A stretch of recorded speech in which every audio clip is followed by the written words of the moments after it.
मोदी मर गया हाय हाय हाय हाय हाय मोदी मर गया हाय हाय हाय हाय हाय हाय मोदी मर गया हाय हाय हाय हाय हाय हाय छात्रों को न्याय दो न्याय दो न्याय दो छात्रों को न्याय दो न्याय दो न्याय दो धर्मेंद्र प्रधान इस्तीफा दो इस्तीफा दो इस्तीफा दो। कुछ कहना चाहेंगे? डीसी ऑफिस पहुंचे हैं और प्राथमिक शिक्षा मंत्री इस्तीफे की मांग की जा रही है। आज देखिए पार्टी के आदेश के अनुसार हमने जो डीसी के माध्यम से हमारे राज्यपाल हैं उनको जो हमारा ज्ञापन है वो देने के लिए यहाँ पे इकट्ठे हुए हैं। आप सभी को पता है कि राहुल जी ने छात्रों की गूंज जो प्रोग्राम चलाया था और वो चल रहा है। आप देख रहे हो कि 25 दिन से हमारे जो युवा जो देश का भविष्य है वो सड़कों पे उतरा हुआ है और उनकी जो बात है वो जो भाजपा सरकार है वो सुनने का नाम नहीं ले रही है, क्योंकि जिस तरह से उन पे लाठियां भाजने का भाजपा सरकार ने काम किया, तो मैं आपके माध्यम से इस भाजपा सरकार से, इस गंदी सरकार से पूछना भी चाहूँगी कि उन युवाओं का क्या कसूर था? क्या लोकतंत्र के अंदर, संविधान के अंदर ये लिखा नहीं है कि वो अपनी आवाज़ है वो उसको बुलंद कर सकता है? आज युवाओं को पीट रही है, पीछे किसानों को पीटा था, और कोई भी वर्ग इनके खिलाफ अगर आवाज़ उठाता है तो ये लाठियां भाजने का काम करती है।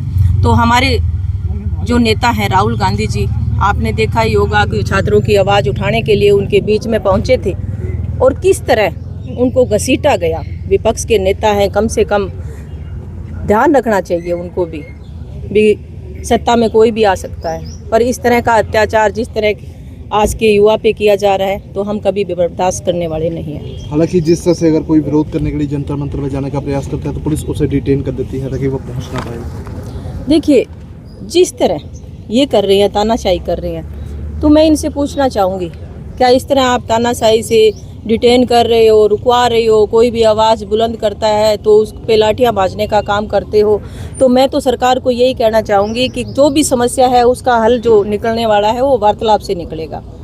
ये इस तरह की हरकतें करके खुद को इनको देखना चाहिए, क्योंकि आज जो जंतर मंतर पे बच्चे बैठे हैं उनमें अकेले कांग्रेस के बच्चे नहीं हैं, वो सभी के साझे बच्चे हैं और उनकी आवाज़ बुलंद करना हमारा भी अधिकार है। क्योंकि मैं तो सभी से कहती भी हूँ कि आज जो छात्र है, चाहे किसान हो, मजदूर हो, कोई भी हो, उन्हीं के बेटे हैं, तो हमें उनकी आवाज़ बुलंद करनी चाहिए। और इस भाजपा सरकार को कहना भी चाहूँगी कि कितनी भी लाठियाँ भाज लो, ये जो वर्ग है, जो युवा वर्ग है, ये पीछे हटने वाला नहीं है। हालांकि मैडम आज मुख्यमंत्री साहब से जंतर मंतर का सवाल पूछा गया कि सर वहाँ प्रोटेस्ट चल रहा है, तो सीएम साहब ने बड़ी उपलब्धियाँ गिनवा दी कि जी हमने हरियाणा में बिना खर्ची बिना पर्ची नौकरियाँ दी हैं, पंजाब में ढंग से नौकरियाँ नहीं दी गई, इस तरह की बातें हैं। नहीं, नौकरियाँ दी है तो आज ये प्रोटेस्ट क्यों चल रहे हैं? जी आज आप देख रहे हो कि हमारा युवा है जो बेरोजगार है, दिन में दिन पेपर लीक होते जा रहे हैं। आपने पहले भी देखा होगा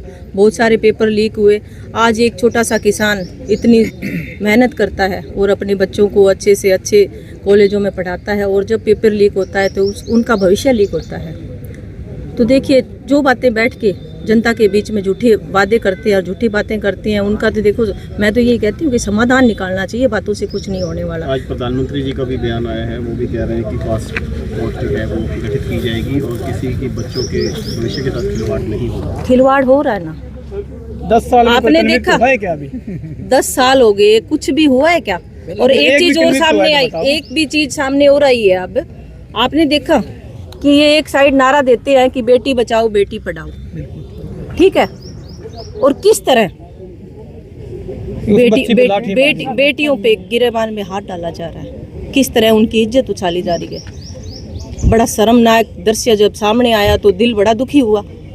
पर मैं इस भाजपा सरकार से कहना चाहूँगी, फिर भी बार बार कहना चाहूँगी कि झूठे वादे मत करो, झूठे वादे मत करो। जनता सब जानती है, वो एक दिन आप इस जनता को जिस तरह चिंगारी के रूप में आप छेड़ रहे हो, वो बारूद के रूप में आपने सामने आने का भी काम करेगी। ये नहीं है कि वो पीछे आप इस तरह लाठियाँ बांधोगे तो वो बैठ जाएंगी, वो बैठने वाली नहीं है। मतलब कांग्रेस इस्तीफे से पहले मानने वाली नहीं है, शिक्षा मंत्री का इस्तीफा चाहिए। देखिए हमारी जो मांग है वो है कि शिक्षा मंत्री इस्तीफा दे, और दूसरी जो हमारी मांगे हैं वो ये है कि जो भी पेपर लीक हो रहे हैं, जो भी हमारे देश का भविष्य, जो बच्चों का भविष्य लीक हो रहा है, वो नहीं होना चाहिए। अगर होता है तो उसकी निष्पक्ष जांच हो और जो दोषी हो उनको सजा मिले। हमारे जो नेता थे राहुल गांधी जी, वो छात्रों की गूंज एक प्रोग्राम में पहुंचे थे।